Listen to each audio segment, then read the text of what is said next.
Now, I'm all for smart regulation that keeps the air clean and the water pure, but we all know that there are a lot of rules that simply don't make much sense. It reminds me of the Simpsons cartoon where Homer crusaded for a stop sign at a dangerous intersection.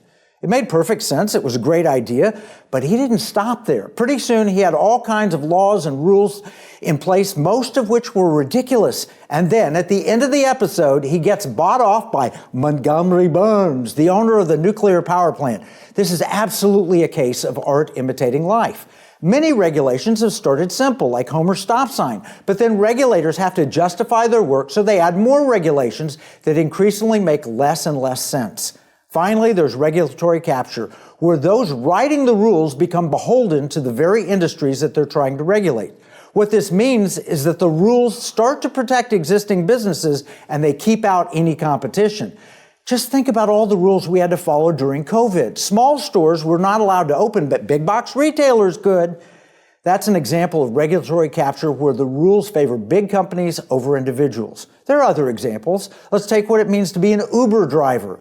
You own your own business. You set your own hours. Pretty sweet, right? Except in California, where on June 10th of this year, an 11-judge panel just overturned the will of the voters, demanding that Uber drivers be treated as employees rather than independent business people. There are 1.4 million workers in California doing app-based driving.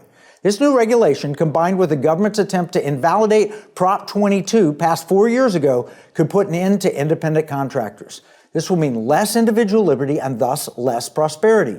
Uber works because it has independent drivers. Take that away and you revert to taxi cabs. The innovation will be gone and employees will care less about giving you good service on your next ride.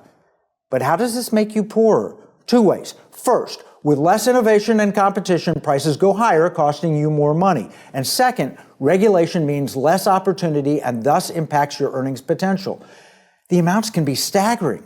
For example, one tweaking of the air quality rules, making standards far more extreme than they are even in Europe, would cost Americans 1 million manufacturing jobs, according to Jay Timmons, President and CEO of the National Association of Manufacturers. The rule that will cost 1 million jobs lowers the air quality allowance for fine particulates from 12 micrograms per cubic meter to 9 micrograms per cubic meter. That sounds okay in principle, but what it means in practice is that manufacturers will close American plants and open in countries with no standards. The same goods will be produced, the air on planet Earth will be worse, and America will lose 1 million jobs. That means less liberty, less prosperity. Oh, and the globalists will profit because it's cheaper to manufacture where the standards are lower. Montgomery Burns wins again.